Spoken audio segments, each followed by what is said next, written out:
السلام عليكم ورحمة الله وبركاته. الحمد لله نحمده ونستعينه ونستغفره ونعوذ بالله من شرور أنفسنا ومن سيئات أعمالنا. من يهد الله فلا مضل له ومن يضلله فلا هادي له، ونشهد أن لا إله إلا الله وحده لا شريك له، وأشهد أن سيدنا وسندنا ومولانا محمدا عبده ورسوله الذي أرسله بالحق بشيرا ونذيرا وداعيا إلى الله بإذنه وسراجا منيرا. فقد قال الله تعالى في كلامه المجيد والفرقان الحميد: أعوذ بالله من الشيطان الرجيم. بسم الله الرحمن الرحيم. وإذا أخذنا ميثاقكم ورفعنا فوقكم خذوا ما آتيناكم بقوة واذكروا ما فيه لعلكم تتقون ثم توليتم من بعد ذلك فلولا فضل الله عليكم ورحمته لكنتم من الخاسرين. وقال النبي صلى الله عليه وسلم: الكيس من دان نفسه وعمل لما بعد الموت، والعاجز من أتبع نفسه هواها وتمنى على الله، أو كما قال النبي عليه الصلاة والسلام. وقال الشاعر: दिन की सूरज डूब रही है हम लोगों के सामने, जहाँ शोरने दिया जवाब दे मुस्तफा की सामने। আজ করবো না করবো খালি, এইভাবে দিন গেল খালি, কেমন করে হিসাব দিব নিকাশ যদি চাই, দিন ফুরাইয়ে যায় রে আমার, দিন ফুরাইয়ে যায়। আল্লাহ তাআলা দরবার লাখ লাখ শুকরিয়া যে আল্লাহ পাক রব্বুল আলামিন আমাদেরকে ইয়াউমুল জুমার দিনে আল্লাহর ঘর মসজিদে এসে কিছু কথা বলার, কিছু কথা শোনার যে আল্লাহ পাক রব্বুল আলামিন তৌফিক এনায়েত করলেন, ও আল্লাহ শুকরিয়া আদায় করি, সবাই বলি আলহামদুলিল্লাহ। ওই নবীজির উপর দুরূদ পড়ি যিনার উপরে আল্লাহ তার ফেরেশতা সমস্ত সৃষ্টিকুল যে নবীর উপর দুরূদ পড়ে, আমরা আমাদের স্ব ভাষায় স্ব জবানে ওই নবীজির উপরে একবার দুরূদ পড়ি, সবাই বলি সাল্লাল্লাহু আলাইহি ওয়াসাল্লাম। আমরা ধারাবাহিকভাবে আলোচনা করতেছিলাম সূরাতুল বাকারার ৬২ নম্বর আয়াত পর্যন্ত আমাদের তাফসীর হয়েছে। আজকে ৬৩ এবং ৬৪ এই দুই আয়াতের আজকে আলোচনা করা হবে। তাহলে আমরা যে জুমায় অবস্থান করতেছি, এই জুমা জিলহজ চাঁদের ৩ নম্বর জুমা। তাহলে জিলহজ মাস এটা কি বছরের সর্বশেষ মাস। তাহলে আর একটা জুমা সামনে আছে, এক জুমা পড়লে আমরা কি নতুন বছর কি আবার সামনে আসবে। তাহলে আমরা আজকে আলোচনা করব সূরাতুল বাকারার ৬৩ নম্বর আয়াত থেকে। আল্লাহ বলেন: ওয়াইদা আখাযনা মিসাকাকুম ওয়া রাফা'না ফাওকাকুমুত তুর। ওয়াইদা আখাযনা মিসাকাকুম, আল্লাহ তাআলা বলতেছে আর স্মরণ করো যখন আমরা তোমাদের অঙ্গীকার নিয়েছিলাম, যখন আমাদের অঙ্গীকার নিয়েছে, আর স্মরণ করো যখন আমরা তোমাদের অঙ্গীকার নিয়েছিলাম। কি অঙ্গীকার?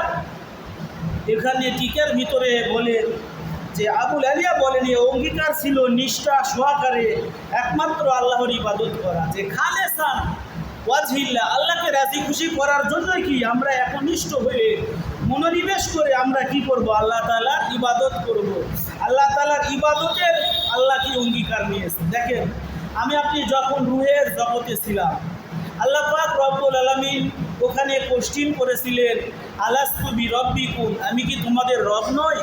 তখন আমরা কি বলেছিলাম? ক্বালু বালা, যে হ্যাঁ আপনি আমাদের রব। এ কথা আমরা রুহের জগতে বলে আসছি, দুনিয়াতে আসার মনেই নেই। দুনিয়াতে আসা আমরা ভুলে গেছি কোন দিনে এই কথা আমরা কি অ্যান্সার দিয়েছিলাম, এবার আমার মনেই নেই। মনে করেন আমি আপনি আজ থেকে সামনে যে গত জুমাতে চলে গেল, ওই জুমাবার যে জুমা চলে গেল, ওই জুমায় আমি কি দিয়ে ভাত খেয়েছি অনেকেই বলতে পারবে না। তাহলে আমি আপনি রুহের জগতে কি করেছি, কি অঙ্গীকার করেছি, এটা আমরা দুনিয়ায় এসে কি ভুলে গেছি। তাহলে আমরা আল্লাহর কাছে অঙ্গীকার করেছি, আল্লাহ আলাস্তু বিরব্বিকুম, যে আপনি আমাদের রব। ক্বালু বালা, আমরা আপনাকে সমর্থন করলাম, মেনে নিলাম এবং একনিষ্ঠভাবে আল্লাহ আপনার ইবাদতই করব। তাহলে এই অঙ্গীকার আমরা রুহের জগতে করেছিলাম, কিন্তু দুনিয়ায় আসার পরে এই ওয়াদা আমরা কি সবাই ভুলে গেছি। যে দুনিয়ায় আসার পরে একনিষ্ঠভাবে আল্লাহর ইবাদত আমরা করি না, একনিষ্ঠভাবে খালেসান একবারে আল্লাহকে রাজি খুশি করতে চাই। যদি আমি ইবাদত করতাম তাহলে আমি 6 দিন মসজিদে আসা বাদ দিয়ে শুধু জুমার দিনে আসতাম না। তাহলে আমি আমার মুখ্য উদ্দেশ্য যদি থাকতো যে আমি আল্লাহকে রাজি খুশি করব, আল্লাহকে একনিষ্ঠভাবে ডাকবো, আল্লাহর ভয় সিনাই নিয়ে আমি কি করব, আল্লাহর ইবাদত করব, যদি আমি এই দীপ্ত প্রমেজ যদি করতাম, তাহলে অবশ্যই আল্লাহ তাআলার কাছে আমরা যে ওয়াদা করেছিলাম এই ওয়াদাটা কি সত্য বলে ধরা হতো। কিন্তু আজ আমরা দুনিয়ায় আসার পরে আল্লাহ তাআলার ইবাদত বন্দেগীও ঠিকমতো করতেছি না, নামাজ ঠিকমতো নেয়, রোজা ঠিকমতো নেয়, হজ জাকাত, যে অনেক মানুষ হজ করে না, জাকাত দেয় না। কি কারণে? যে তার ধন সম্পদ কমে যাবে, যে এদের হাসর কার সঙ্গে হবে, কারণের সঙ্গে হবে। এই জন্যে আমরা আল্লাহ তাআলার কাছে যে ওয়াদা করে এসেছিলাম রুহের জগতে, অবশ্যই সে অনুযায়ী আমার কি করতে হবে, ইবাদত করতে হবে একনিষ্ঠভাবে। এরপরে আল্লাহ বলতেছে, খুযু মা আতাইনাকুম বিকুওয়াতিন ওয়াযকুরু মা ফীহি লাআল্লাকুম তাত্তাকুন। আল্লাহ তাআলা বলতেছেন, এবং তোমাদের উপর উত্তোলন করেছিলাম তুর পর্বত, বলেছিলাম আমরা যা দিলাম দৃঢ়তার সাথে তা গ্রহণ করো। তাহলে এখানে মুফাসসিরিনে কেরাম দুইটা ব্যাখ্যা বলেছেন, যে এও বনী ইসরাঈলের উপর আল্লাহ পাক তুর পর্বত গোটা পাহাড় তার উপরে ধরেছিলেন, যে তোরা আল্লাহর ইবাদত যদি করিস তাহলে তোরা বেঁচে যাবি, নইলে তুর পাহাড় তোদের মাথার উপরে ছেড়ে দিবে। আবার আরেক ব্যাখ্যায় বলে যে তুর পাহাড় থেকে আল্লাহ পাক রব্বুল আলামিন পয়গম্বর মূসা আলাইহিস সালামকে তাওরাত কিতাব দিয়েছে। তাহলে এই তাওরাত কিতাব যে আল্লাহ দিলেন, এই তাওরাতের ভিতরে কি আছে আল্লাহ বলতেছেন, এবং তোমাদের উপর উত্তোলন করেছিলাম তুর পর্বত, বলেছিলাম আমরা যা দিলাম দৃঢ়তার সাথে তা গ্রহণ করো। তাহলে তুর পর্বত থেকে মূসা আলাইহিস সালাম, যে বড় ওয়াকিয়া, বড় ঘটনা, মূসা আলাইহিস সালাম মাদিয়ান থেকে মিশরের দিকে যাইতেছিলেন, এমন সময় তার স্ত্রী সন্তান সম্ভবা আগুনের দরকার। মূসা আলাইহিস সালাম ওই তুর পাহাড়ে একটা গাছের উপরে আগুনের মতো দেখতে পেলেন। মূসা আলাইহিস সালাম দৌড়ে সেখানে চলে গেলেন, যাওয়ার সঙ্গে সঙ্গে আল্লাহ পাক রব্বুল আলামিন তাকে ডাক দিলেন, যেটা সূরা তাহার ভিতরে আল্লাহ বলেন যে মূসা আলাইহিস সালামকে আল্লাহ যা ডাক দিলেন, চতুর্মুখ থেকে একটা আওয়াজ মূসা আলাইহিস সালাম শুনতে পেলেন এবং ভয় পেয়ে গেলেন। তখন আল্লাহ বলতেছেন, ওয়ানা তারতুকা ফাসতামি' লিমা ইউহা ইন্নানি আনা আল্লাহু লা ইলাহা ইল্লা আনা ফা'বুদনি ওয়া আকিমিস সালাতা লিযিকরি। আল্লাহ পাক এখানে বলতেছেন যে হে মূসা, আমি তোমার রব, আমি আল্লাহ। আল্লাহ পাক কি করলেন, মূসা আলাইহিস সালামকে গোটা তাওরাত কিতাব তাকে দিয়ে দিলেন ফেরেশতার মাধ্যমে। আমার আপনার নবী 23 বছরে, এই কোরআন শরীফ কত বছরে নাজিল হয়েছে? 23টা বছর লাগছে। যে আমি আপনি জানি সূরা কদরের ভিতরে আল্লাহ বলে, ইন্না আনজালনাহু ফি লাইলাতিল কদর ওয়া মা আদরাকা মা লাইলাতুল কদর। যে লাইলাতুল কদরে আল্লাহ পাক রব্বুল আলামিন লৌহে মাহফুজ থেকে দুনিয়ার আসমানে টোটাল কোরআনটাই আল্লাহ তাআলা প্রথম আসমানে দিয়েছেন। এরপরে প্রথম আসমান থেকে ধারাবাহিকভাবে 23 বছরে আল্লাহ পাক এই জিবরাইল ফেরেশতার মাধ্যমে কি করেছে, এই কোরআন শরীফের একটা সূরা বা দুইটা সূরা অথবা এক আয়াত বা দুই আয়াত এরকম করে 23টা বছরে আল্লাহ পাক রব্বুল আলামিন এই কোরআন শরীফ নাযিল করেছে। এই জন্যে আল্লাহর পয়গম্বর মুহাম্মদুর রাসূলুল্লাহ সাল্লাল্লাহু আলাইহি সাল্লাম পয়গম্বর বারবার কি করতেছেন, জিহ্বা লড়াইতেছেন। এই জন্য আল্লাহ পাক সূরা কিয়ামার ভিতরে আল্লাহ বলতেছেন যে হে রাসূল আপনি কি করবেন না, আল্লাহ নাজমা ইজামা, যে আপনি কি করবেন না, বারবার আপনি জিহ্বা লড়াবেন না, যে আপনার উপরে 23 বছরে আমি আল্লাহ কোরআন নাযিল করে দিলাম। এই কোরআন আপনার সিনার ভিতরে গোটা কোরআন ঢুকিয়ে দেওয়ার আমি কি জিম্মাদার হয়ে গেলাম। সব বলি সুবহানাল্লাহ। এই জন্য আমি আপনি জানি আমার আপনার পয়গম্বর মুহাম্মদুর রাসূলুল্লাহ তিনি কি ছিলেন, কোরআনের হাফেজ ছিলেন। রমজান মাসে জিবরাইল আলাইহিস সালাম এবং আল্লাহর রাসূল দুইজনই কি করতেন, জিবরাইল আলাইহিস সালাম একবার পড়তেন, আল্লাহর নবী এই কোরআন শুনতেন, আবার আল্লাহর পয়গম্বর পড়তেন, আবার জিবরাইল আলাইহিস সালাম শুনতেন। এভাবে আল্লাহ পাক রব্বুল আলামিন গোটা কোরআন শরীফ আল্লাহর পয়গম্বরের সিনায় ঢেলে দিয়েছেন। সবাই বলি সুবহানাল্লাহ। আল্লাহর রাসূল এর জন্য ভয় পাইতেন যে দুই একটা সূরা নাযিল হয়, কখনো এক আয়াত দুই আয়াত, যদি এগুলো আমি মুখস্থ না করতে পারি তাহলে আমার উম্মত কোরআন থেকে কি যাবে, কোরআন ঠিক মতো শিখতে পারবে না। যে তৌরাত বলেন, জাবুর বলেন, ইনজিল বলেন, এগুলো আল্লাহ পাক রব্বুল আলামিন গোটাটা বাইন্ডিং করে গোটাটা একবারে গোটা কোরআন শরীফ, যে গোটা তৌরাত জাবুর ইনজিল এগুলো একেবারেই যে মুসা আলাইহিস সালাম, দাউদ আলাইহিস সালাম, ঈসা আলাইহিস সালাম, তৌরাত জাবুর ইনজিল 3 নবীকে দিয়ে দিয়েছে। কিন্তু আমার আপনার নবীকে আল্লাহ পাক 23 বছরে ধারাবাহিকভাবে এই কোরআন একের পর এক 23 বছরে আল্লাহ পাক কি করেছেন, দুনিয়ায় নাযিল করেছেন প্রথম আসমান থেকে। তাহলে আল্লাহ কি বলতেছেন মুসা আলাইহিস সালামের উম্মতকে, যে আমি আল্লাহ তোমাদেরকে যে তৌরাত দিয়েছি, এই তৌরাতটা তোমাদেরকে দিলাম, এই তৌরাতটা তোমরা কি করো, একরে ধরো, দৃঢ়তার সাথে তা তোমরা কি করো, গ্রহণ করো এবং তাতে যা আছে তা স্মরণ করো। তাহলে তৌরাত জাবুর ইনজিলের ভিতরে আল্লাহ পাক রব্বুল আলামিন সমস্ত কবরের খবর, তারপরে রুহ জগতের খবর, আলমে আরওয়ার খবর, আমার আপনার নবী শেষ নবী প্রত্যেকটা কথাই আল্লাহ পাক তৌরাত জাবুর ইনজিলে দিয়ে দিয়েছে। কিন্তু তৌরাত জাবুরের যারা কি ছিল, তৌরাত জাবুরের যারা ধর্ম প্রচারক ছিল ইহুদিরা, তারা কি করত, আল্লাহর নবীর নাম আসলে এই জায়গায় হাত দিয়ে তারা এভাবে হাত দিয়ে থাকতো, যে উপরের নিচে সব জায়গায় পড়তো। কিন্তু আমার নবীর যেখানে আল্লাহ তাআলা কি করেছেন, অ্যাডভাইস আর প্রচার করেছে, ওই জায়গা তারা পড়তো না। কিন্তু আল্লাহ পাক রব্বুল আলামিন এই মুসা আলাইহিস সালামের কওমকে এই তৌরাত দেওয়ার পরে বললেন যে তোমাদেরকে আমি আল্লাহ যে কিতাবটা দিলাম, এই কিতাব তোমরা গ্রহণ করো এবং তাতে যা আছে তা স্মরণ করো, যাতে তোমরা তাকওয়া অবলম্বন করতে পারো। তাহলে তাকওয়া অবলম্বন করতে পারো। তাকওয়া অবলম্বন কাকে বলে? তাকওয়া বা মানা আল্লাহর ভয়। আল্লাহ পাক রব্বুল আলামিন দেখেন রমজান মাসে আল্লাহ বলতেছেন, ইয়া আইয়ুহাল্লাযীনা আমানু কুতিবা আলাইকুমুস সিয়াম কামা কুতিবা আলাল্লাযীনা মিন ক্বাবলিকুম লাআল্লাকুম তাত্তাকুন। রমজানে আল্লাহ পাক তাকওয়ার কথা বললেন। মানুষ যখন হজ্জে যায়, হজ্জেই আল্লাহ তাকওয়ার কথা বললেন। ওয়াযিন ফিন্নাসি বিল হাজ্জি ইয়াতুকা রিজালাও ওয়া আলা কুল্লি দামিরি ইয়াতিনা মিন কুল্লি ফাজ্জিন আমির। যে আল্লাহ পাক এখানে কি বললেন, তাকওয়ার কথা বললেন। তারপরে আমি আপনি যেই কুরবানি দিলাম, এই কুরবানির সময় আল্লাহ বললেন, লা ইয়ানালাল্লাহু লুহুমুহা ওয়ালা দিমাউহা ওয়ালাকিন ইয়ানালুহু তাকওয়া মিনকুম। এখানেও আল্লাহ কি বললেন, তাকওয়া বললেন। যে আল্লাহ সব জায়গায় মানুষকে তাকওয়া অবলম্বন করতে বললেন।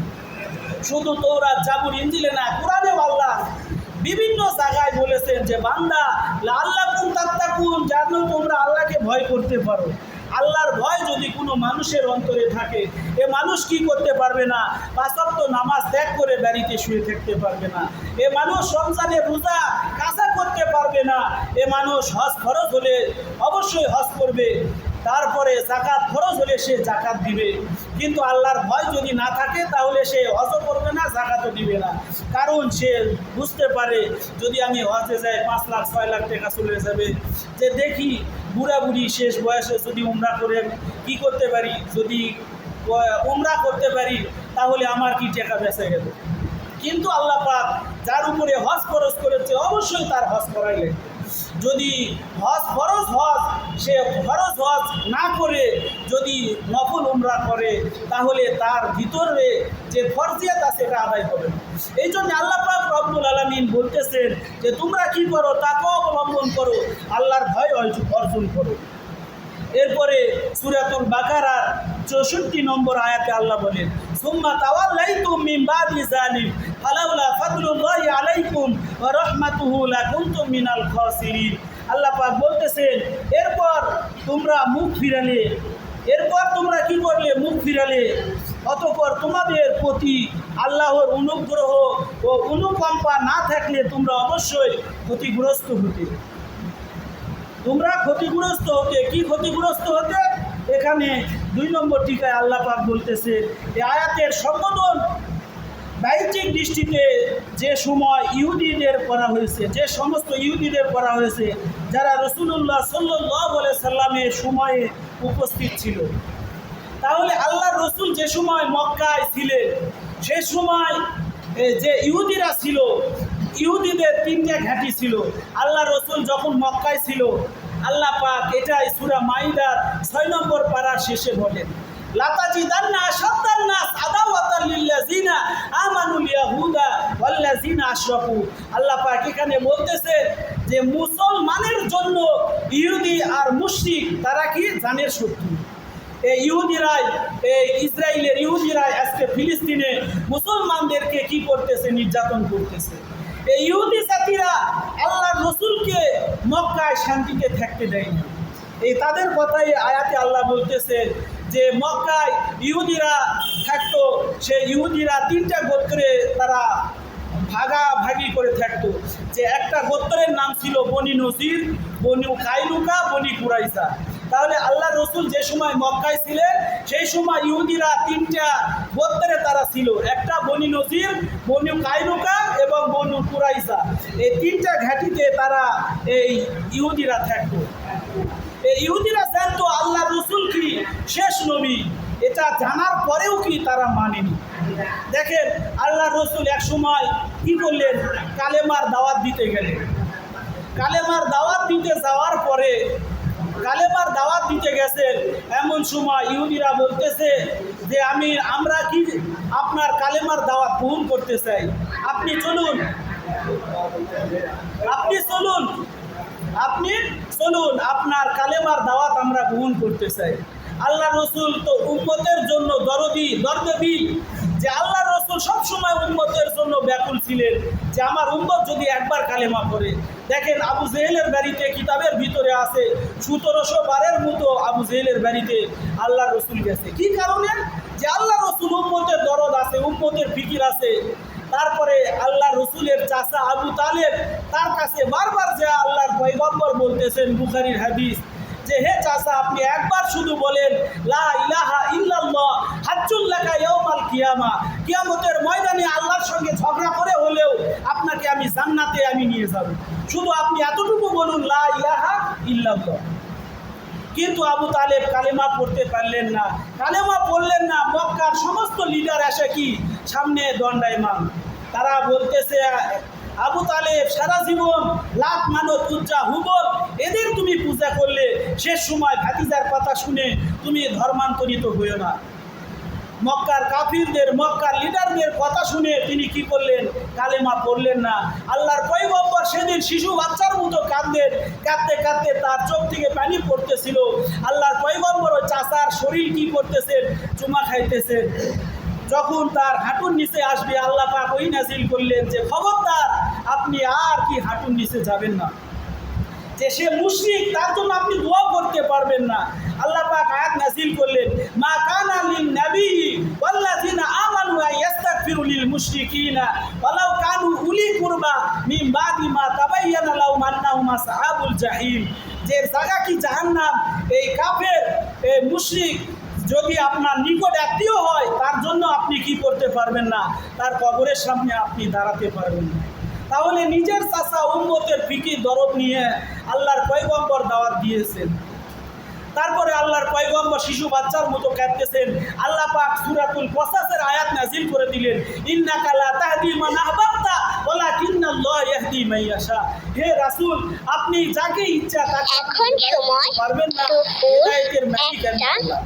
তাহলে মনে করেন যে যত বড়ই কি হুজুর আসুক, এসে কি করুক, বান্দায় ঘাড়া ওয়াজ করুক। যে 2-3 বছর আগে বক্তা আমির হামজা যখন কি করলো, বান্দায় ঘাড়া ওয়াজ করতে আসবে, মাগরিব পরে আমরা আজিম খালু দোকানের সামনে বসে, সেই সময় লোকেরা যাচ্ছে আর বলতেছে হুজুর পরে গেলে কিন্তু জায়গা পাবেন না। কি বলতেছে? পরে গেলে আর জায়গা পাবেন না। তা আচ্ছা ঠিক আছে, আমরা এশার নামাজ পড়ে যাব। এশার নামাজ পড়ে যখন আমরা বান্দায় ঘাড়া ওই মাহফিলে গেলাম, যাওয়ার পরে এশারের আজান হইতেছে ওই জায়গায়, যে মাত্র 2-3 কাতার মুসল্লি আর সমস্ত ওয়াজ শোনা শ্রোতা সব কি গোটা বাজারে ঘুরতেছে। তাহলে চিন্তা করেন যে যত বড়ই কি বক্তা আসুক আর মানুষকে ওয়াজ শুনে মানুষের হেদায়েত হওয়া কি কঠিন আছে। তারপরেও আল্লাহ যাকে চায় তাকে হেদায়েত আল্লাহ দিবে। এটা যে আমি এখানে মসজিদে ওয়াজ করতেছি, আল্লাহ যদি এখানে জিবরাইল, মিকাইল ফেরেশতাও, ইসরাফিল ফেরেশতাও যদি পাঠায় আর যদি বলে যে হে বান্দায় ঘাড়াবাসী, পূর্বপাড়া সমাজের লোকেরা, তোমরা কি সবাই আজ থেকে 5 ওয়াক্ত নামাজির মুসল্লি হয়েছ, এ ওয়াজ করে ফেরেশতা জিবরাইল, মিকাইল, ইসরাফিল সবাই কি উপরে চলে গেল। যাওয়ার পরে আসর থেকে এই মুসল্লিগুলো কি আবার এরকম মসজিদ ফুল হবে? হবে না। কারণ যে জুমার দিন একদিন নামাজ পড়তে আসি, আমরা কি আল্লাহর ভয় নিয়ে আসি না, যেটা সমাজের ভয়ে আসি। যদি আমি নামাজ পড়তে না আসি তাহলে মানুষ আমার জানাজাই যাবে না, আমাকে সমাজে রাখবে না, আমি কি সমাজের বুঝতো ফেতরাত থেকে কি হব? মাহরুম হব। যে নিয়তটা এরকমই দেখা যায়। যদি আমার নিয়ত টোটালটাই আল্লাহকে রাজি খুশি করার নিয়ত থাকতো, তাহলে এই মুসল্লি জুমায় যেরকম আসছে, আসরে সেই রকম আসতো, মাগরিবে সেই রকম আসতো, এশায় সেই রকম আসতো, ইয়াতবকে ফজরেও আসতো। তাহলে এত মুসল্লি দেখেন জুমার দিন কাকো ডাকাও লাগে না, আর ফজরের সময় দেখা আসলেও কি মসজিদে আসতে চায় না। কারণ যে আজ আমাদের ভিতর থেকে হেদায়েত শূন্য হইতেছে। আমরা যতই ওয়াজ শুনতেছি, ওয়াজ শুনতে ভালো লাগে, বক্তা বলতেছে মাহফিলে কতক্ষণ চলবে, বলতেছে হুজুর সারা রাত হলে ভালো হয়। কোন বক্তা কি বলতেছে আমি সারা রাত ওয়াজ করতে পারবো না, যে আমার কি প্রত্যেক দিন আমার ওয়াজ, আমি যদি আজকে এখানে ওয়াজ করি কালকার শিডিউল কি ক্যান্সেল হয়ে যাবে। আর আপনারা এখানে ওয়াজ শুনতেছে, আবার সারা রাত ওয়াজ শুনে ফজরের নামাজ কাজা, যে আজকে এ অবস্থা আমাদের হইতেছে। এই জন্যে টোটালি আমার চিন্তা থাকতে হবে যে আমার হাসরের ভয়, আমার ফুলসিরাতের ভয়, আমার মিজানের ভয়। যে কথাটাই কিছুক্ষণ আগে 62 নম্বর আয়াতে যে বললাম, যে 63 নম্বর আয়াতে যেটা বললাম, যে আল্লাহ পাক মুসা আলাইহিস সালামের কওমকে বললেন যে আমি তোমাদেরকে তাওরাত দিলাম, তাওরাত কিতাব তোমরা গ্রহণ করো, এই তাওরাত কিতাব গ্রহণ করো যাতে তোমরা কি হতে পারো, তাকওয়া অর্জন করতে পারো। তাহলে এই তাওরাত, জাবুর, ইনজিল এগুলো এই উম্মতে মুহাম্মাদির জন্য না।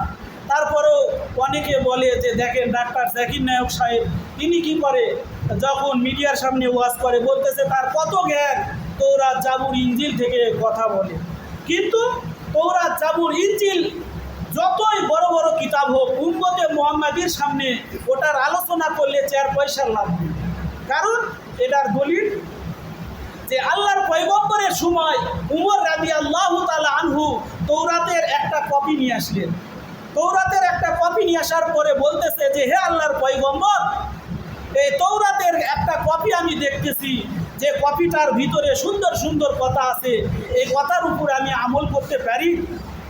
এই কথা যখন বললেন, আল্লাহর পয়গম্বরের চেহারা হলুদ মানুষ লাল রং ধারণ করলেন। আল্লাহর পয়গম্বর এত ক্ষিপ্ত হলেন, আল্লাহর পয়গম্বর বললেন যে হে উমর, এ সময় যদি তাওরাত যার উপর নাজিল হয়েছে, ইনজিল যার উপর নাজিল হয়েছে, তাওরাত, জাবুর, ইনজিল, তাওরাত, জাবুর, ইনজিল যাদের উপর নাজিল হয়েছে, মুসা, ঈসা, দাউদ, এরা যদি আমি নবীর যদি সামনে থাকতো, তাহলে তারা এই তাওরাত, জাবুর, ইনজিল বাদ দিয়ে আমার কোরআনের উপর আমল করা তাদের উপর খরচ হয়ে যায়। এই জন্যে যত বড়ই কি বড় মুহাক্কিক, বড় দার্শনিক তারা ওয়াজ করুক তাওরাত, জাবুর, ইনজিল থেকে, যে তাদের ওয়াজ শুনতে কি পারবেন, কিন্তু ওটার উপরে আমল করা যাবে না। আমি আমল করবো কার উপরে? আল্লাহর কোরআনের উপরে। এই জন্যে আমরা যে ধারাবাহিকভাবে আমরা যে তাফসীর করতেছিলাম, আজকে সূরা বাকারার 62 এবং 63 নম্বর আয়াত, এই 63 এবং 64 নম্বর আয়াতের উপরে আমরা কথা বলতেছিলাম। এই আয়াতে আল্লাহ যে কথা বললেন 64 নম্বর আয়াতে, যে এটা আল্লাহ পাক রব্বুল আলামিন, এটা আল্লাহর রসুল যে সময় ছিলেন সেই সময় ইহুদিরা ছিল বনি নজির, বনি কাইনুকা, বনু কুরাইজা, 3টা গোত্র ছিল। এই 3টা গোত্রে আল্লাহর রসুলকে খুবই জ্বালাতন করত। আল্লাহর রসুলকে বললেন যে হে পয়গম্বর, আপনি আমাদেরকে ওয়াজ করার জন্য আসেন। আল্লাহর পয়গম্বর উম্মতের দরদ নিয়ে ওয়াজ করতে গেলেন, আর ইহুদিরা কি করতেছে, একজনকে বাড়ির ছাদের উপরে বিশাল বড় একটা পাথর নিয়ে দাঁড়িয়ে দিয়েছে। আল্লাহর পয়গম্বর তো ওই কি গায়েব জানতেন না। এই জন্যে মুসলমান আমরা যারা আছি, আমাদের একইটা বিশ্বাস হবে লা ইয়ালামুনাল গায়বা ইল্লাল্লাহ, আল্লাহ ছাড়া গায়েবের মালিক কেউ না। যতই তাইরি ভণ্ড এটা ওয়াজ করুক, যে তাইরি ভণ্ড কি বলে যে আল্লাহর ধন নবীকে দিয়ে নবীকে আল্লাহ গেছে গায়েব হয়ে, এরকম কথা আজকে সোশ্যাল মিডিয়ায় কি ভাইরাল। যেই জন্যে গায়েবের মালিক কি একমাত্র আল্লাহ, আল্লাহ ছাড়া কেউ গায়েব জানে না। আমরা যে সূরাতুল হাসর করি, আলিমুল গায়বি ওয়া শাহাদাতি হুয়ার রহমানুর রহিম, যে গায়েবের মালিক একমাত্র আল্লাহ। এই জন্য আল্লাহর পয়গম্বর গায়েব জানতেন না। ওই বনি নজির, বনি কাইনুকা, বনু কুরাইজা ইহুদির ওখানে দাওয়াত দিতে গেছে, আর তারা কি এই বড় একটা বিশাল বড় পাথর নিয়ে ওখানে দাঁড়িয়ে আছে। আল্লাহর পয়গম্বর ওয়াজ শুরু করবে, আর ওখান থেকে তারা পাথর মেরে আল্লাহর পয়গম্বরকে কি করবে, নিহত করে দিবে। আল্লাহ পাক সঙ্গে সঙ্গে জিব্রাইল ফেরেশতাকে পাঠাইলেন যে জিব্রাইল জলদি করে যাও, আমার রসুল এই ইহুদিদের যে দুর্গে এসেছে, এখানে ওয়াজ করার কোনো দরকার নাই, তাড়াতাড়ি আমার রসুলকে কি করতে বলো, ছাদের দিকে তাকাতে বলো। আল্লাহর পয়গম্বর উপর দিকে তাকালেন এবং মনে কষ্ট পেয়ে ওখান থেকে দ্রুত গতিতে চলে গেলেন। তাহলে এই ইহুদিরা এত খারাপ স্যার, যে ইহুদিরা বনি নজির, বনি কাইনুকা, বনি কুরাইজা, তারা আল্লাহর পয়গম্বরকে মদিনায় শান্তিতে থাকতে দেয় নাই। আজও মুসলমানদেরকে তারা পাখির মতো গুলি করে মারতেছে এই ইসরায়েলের যারা ইহুদি। আল্লাহ পাক আমাদের সবাইকে ইহুদি খ্রিস্টানদের পদাঙ্ক অনুসরণ যেন আমরা না করি। যে এই ওয়াজ আমরা যতই করি, যে এটা ফিফা ওয়ার্ল্ড কাপ, বিশ্বকাপ ফুটবল যে সময় খেলা হয়, যে ইহুদি খ্রিস্টানদের পতাকায় কি মুসলমানের দেশে উড়ে, তারপরে কোকা-কোলা, পেপসি, 7 আপ, এগুলো ইহুদির দেশের, যেগুলো আমরা মুসলমান ভক্ষণ করি, যেগুলো আমাদেরকে কি করতে হবে, বাদ দিতে হবে। ইহুদি খ্রিস্টানদের আমরা কোনো যেন পদাঙ্ক অনুসরণ না করি, কারণ তারা মুসলমানের জানের শত্রু। তারা আল্লাহর রসুলকেও কি মদিনায় শান্তিতে থাকতে দেয় নাই। ইয়াতবকি আল্লাহর রসুল যে সময় মদিনায় দাফন হয়ে গেল, 3 জন ইহুদি তারা প্ল্যান করে আল্লাহর রসুলের লাশ মোবারক চুরির যে ওয়াকিয়া, এটাও কি ইহুদি খ্রিস্টানরাই করেছে। এই জন্য আল্লাহ পাক রব্বুল আলামিনের কাছে আমরা একনিষ্ঠভাবে যেন আল্লাহর ইবাদতই করতে পারি, আল্লাহ যেন আমাদেরকে সেই তৌফিক দিয়ে দেয়। আল্লাহ পাক আমাদেরকে 5 ওয়াক্ত নামাজ বা জামাত আদায় করার আল্লাহ যেন তৌফিক দান করে। সবাই বলে আল্লাহুম্মা আমিন। আমরা যারা সুন্নত করি নাই তারা সুন্নত করি।